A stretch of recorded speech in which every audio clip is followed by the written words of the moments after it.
결론부터 말씀드리겠습니다. 부산 재개발 입주권을 이제 자녀한테 넘기실 때 그냥 단순 증여하느냐, 싸게 파느냐, 아니면 대출을 같이 넘기느냐, 이런 선택 하나하나로 이제 세금이 몇 천만 원씩 차이가 나는데요.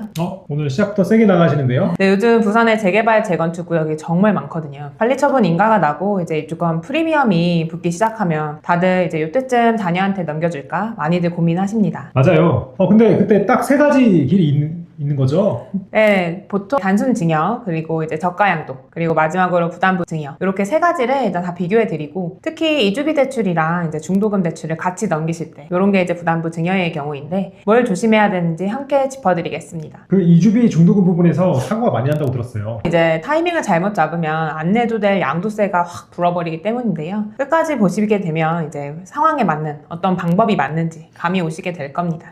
첫 번째, 이제 세 가지 방법 중에 가장 심플하고 아무런 뭐 장치 없이 그냥 넘기는 단순 증여가 사실은 세금이 제일 많이 나옵니다. 제일 간단한 게 제일 불리하다는 거네요. 왜 그럴까요? 단순 증여의 경우에는 입주권 전체 가액에 대해서 증여세가 한 번에 붙기 때문이고, 저가 양도나 부담부 증여는 그 가액의 일부를 증여가 아닌 양도로 쪼개는 구조이기 때문입니다. 그러면 증여세 물릴 덩어리 자체를 줄이는 거군요. 네, 맞습니다. 그리고 입주권만의 장점이 하나 더 있습니다. 이 입주권을 양도로 넘길 때는 주택처럼 이제 다주택자 중과세율이 안 붙기 때문인데요.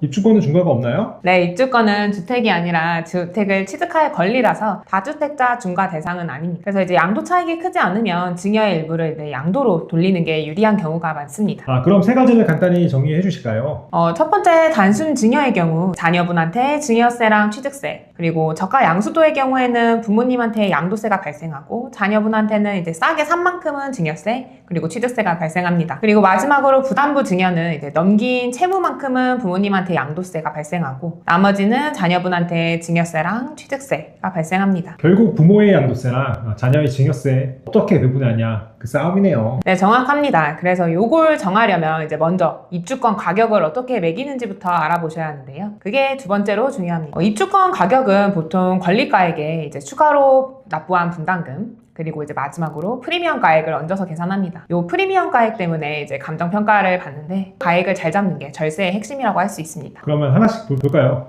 권리가액이 뭔가요? 관리처분 인가 때 이제 내 종전 부동산을 감정해서 정해준 값입니다. 조합에서 이제 원래 보고 있던 땅과 건물이 얼마짜리다 이렇게 인정하는 그 금액인데요.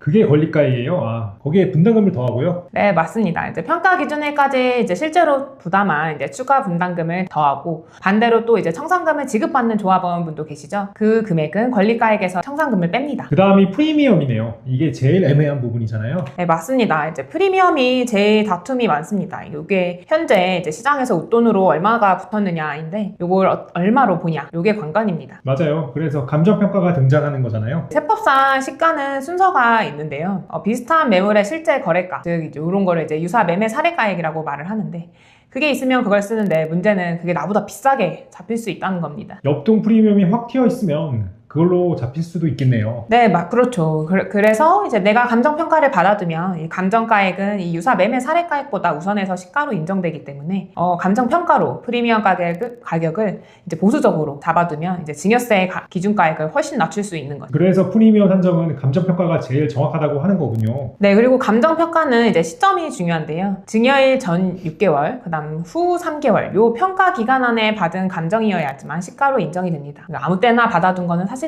쓸 수가 없습니다. 그럼 타이밍이 있네요. 그럼 이제 이 가격을 놓고 싸게 파는 저가 양도부터 알아볼까요? 좋습니다. 이제 저가 양도는 딱 숫자 2개만 기억하시면 됩니다. 저가로 넘기실 때 증여세가 걸리는 선이랑 부모가 양도세가 재계산되는 선이랑 요게 다르거든요. 요 둘을 헷갈리시면 안 됩니다. 두 개의 다른 선이라 먼저 증여세 선은 뭔가요? 보통 자녀와 부모, 이제 특수관계인끼리 이제 시가를 싸게 팔면 그 차이가 시가의 30% 이상이거나 3억 원 이상일 때 자녀한테 증여세가 붙습니다. 그리고 증여로 보는 금액은 그 차액에서 다시 시가의 프로와 3억 둘 중에 작은 걸 빼준 그 나머지입니다. 세무사님 예시를 하나 들어주세요. 시가 12억짜리 입주권을 자녀한테 8억에 팔았다고 생각해 보겠습니다. 차액은 4억입니다. 시가의 30%는 3억 6천이고 3억이랑 비교하면 3억이 작습니다. 그래서 4억에서 3억을 뺀 1억에 대해서만 증여세가 나오는 겁니다. 그러니까 3억까지는 싸게 팔아도 증여세가 결국 안 나온다는. 지금 제가 말씀드린 사례에서는 그렇죠. 대략 3억 정도의 할인은 이제 증여세 없이 넘길 수가 있습니다. 그렇지만 제가 아까 말씀드린 것처럼 양도세서는 다르다고 말씀드렸죠. 부모 양도세 쪽은요? 그건가요? 소위 말해서 이제 부당행위 계산 부인이라는 건데요. 특수관계인에게 싸게 팔면 차이가 시가의 5% 이상이거나 또 3억 원 이상일 때 부모 양도세를 실제로 판 가격이 아니라 이제 시가로 다시 계산해버리는 조항입니다. 근데 잠깐만요. 증여세는 프로나 3억인데 양도세는 왜 프로나 3억인가요? 기준이 더 빡빡한 것 같은데요? 네, 바로 그겁니다. 5%면 훨씬 쉽게 걸리죠. 아까는 12억을 8억에 판 사례, 이제 자녀 증여세는 1억에만 붙지만 부모 양도세는 판 가격이 8억이 아니라 시가역 기준으로 다시 계산됩니다.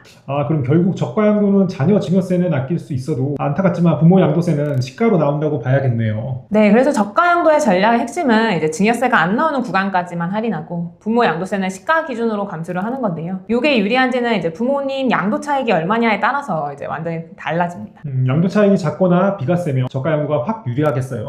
네, 맞습니다. 그리고 이제 마지막으로 보통 이제 제일 많은 케이스죠. 부담부 증여로 말씀드리겠습니다. 특권을 넘기면서 이제 이주비 대출이랑 중도금 대출을 이제 자녀에게 함께 증여하며 그 대출액만큼은 이제 판 것으로 봐서 이제 부모님한테 양도세가 붙는데요. 그리고 그 나머지 부분만 이제 증여세로 과세됩니다. 그러니까 대출이 클수록 증여세 물량 덩어리가 줄어든다는 건. 맞습니다. 이제 보통 재개발 입주권은 대출이 훨씬 더 크거든요. 이제 이주비 대출에 중도금 대출에 그걸 이제 자녀분께서 다 승계하면 양도로 이제 빠지게 됩니다. 그런데 부모 자식 간에는 대출 넘기는 건 잘 인정 안 해준다는 얘기를 들었던 것 같은데요? 아주 중요한 포인트입니다. 원칙적으로 이제 배우자나 좀비속 사이의 부담부 증여는 채무를 넘겨도 안 넘기는 걸로 이제 추정하는데요. 원칙은 사실상 이런 채무를 인정 안 해줍니다. 그럼 대출 넘겨도 소용없는 거 아닌가요? 아닙니다. 이게 예외가 있죠. 이제 객관적으로 인정이 되는 채무는 인정을 해주는데 대표적인 게 바로 이제 금융기관 채무입니다. 이주비 대출, 중도금 대출 전부 다 은행 관련된 대출이고 요거는 사실 이제 엄청 빡빡한 대출이기 때문에 서류로 입증되면 채무로 인정받을 수 있습니다. 그러면 은행 대출이라 오히려 유리한 거네요, 그러면? 네, 단 조건이 있습니다. 이제 보통 자녀분이 그 대출을 실제로 승계하고 이자랑 원금을 이제 자녀분 돈으로 갚아야 됩니다. 자녀가 갚는 게 아니라 부모가 대신 갚는다면 어떻게 되나요? 그러면 또 다시 갚아준 금액이 증여가 됩니다. 국세청은 이제 사실 이제 부담부 증여는 전부 다 사후관리가 들어가기 때문에 원리금이 누구 통장에서 나가는지 이제 계속 추적한다고 보시면 됩니다. 그럼 자녀 소득이 없으면 부담부 증여 오히려 독이 될 수도 있겠네요. 맞습니다. 이제 자녀분이 상환 능력이 없으면 근데 애초에 대출 승계 자체가 은행에서 안 되기 때문에 먼저 이제 자녀 소득부터 확인하셔야 됩니다. 그리고 대출 승계가 실제로 됐는지도 봐야 하지 않나요? 네, 그게 사실 실무에서 가장 중요한 첫 번째 단추입니다. 이주비 대출이나 조합 규정상 승계 자체가 안 되는 경우도 많습니다. 요 승계가 안 되면 부담부 증여 구조 자체를 아예 못 짜고 세금 계산 전에 이 대출이 넘어가긴 하는지 조합이랑 은행에 반드시 확인하셔야 됩니다. 계산보다 확인이 먼저네요. 그리고 타이밍 얘기도 해주세요. 중도금 대출 관련해서 한번 알려주시겠어요?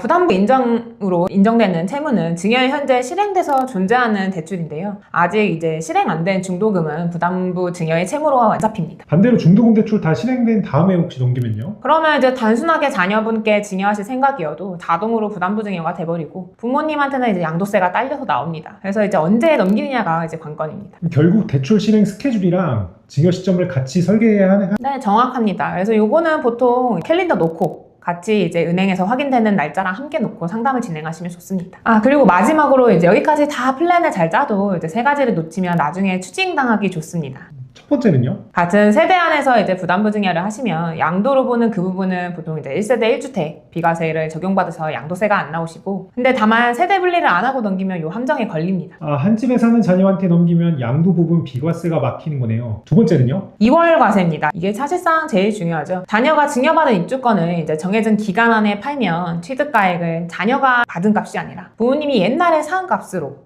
이제 끌고 와서 양도세를 계산합니다. 그러면 양도 차익이 또 어마어마하게 많이 나와서 세금이 많이 나옵니다. 그럼 증여받자마자 파는 건 꽤 위험하겠어요. 네, 그래서 이제 뭐 그 기간을 이제 꼭 채우고 파시는 게 좋고 마지막으로는 이제 투기과열지구 이제 조합원 지위의 이제 양도 제한입니다. 부산도 구역에 따라서는 이제 재개발은 이제 관리처분 인가 후에 조합원 지위 이전이 막히는 곳이 이제 곳곳이 있거든요. 세금 문제 이전에 아예 넘기는 것 자체가 막힐 수도 있다는 거네요. 네, 그래서 조합에 먼저 지위 이전이 가능한지 확인하시고 은행에서 대출 승계가 가능한지 확인하시는 이 두 가지가 먼저고 세금 계산은 그 다음입니다.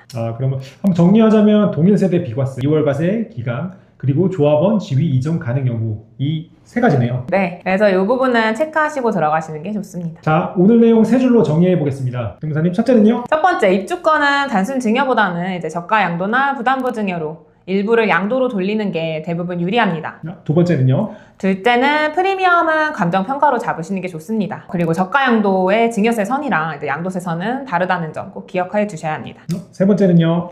세 번째는 이주비 대출과 중도금 대출, 넘기는 부담부 증여는 이제 승계 가능 여부와 넘기는 시점이 전부입니다. 자녀분께서 직접 이제 갚으실 수 있어야 하고요. 진짜 하나하나가 다 타이밍, 시간 싸움인 것 같아요. 네, 맞습니다. 입주권은 이제 감정평가 시점, 대출 실행 시점, 증여 시점 이게 다 맞아 떨어져야 되거든요. 그러니까 절대 감으로 하시지 마시고 먼저 상담을 진행하시면서 계획을 세우시는 걸 추천드립니다. 저희 이룸센모비는 부산 남포동이랑 해운대 센텀에서 재개발, 재건축, 입주권, 증여랑 양도 컨설팅을 전문으로 하고 있습니다. 구역이 이제 지위 이전이 되는지, 또 단순 증여가 나은지, 부담부 증여가 나은지, 감정평가는 언제 받아야 하는지 이제 대략 숫자까지 넣어서 세액 시뮬레이션을 받아보고 싶으시다면 이제 아래로 문의 주시면 됩니다. 영상 도움되셨으면 구독이랑 좋아요, 그리고 재개발 입주권 가지신 분들께 꼭 공유해주세요. 다음 영상에서는 입주권 상태로 파는지, 아니면 완공 후 아파트 상태로 파는지 이런 시점별에 따른 세금 차이를 말씀드리겠습니다. 감사합니다. 감사합니다.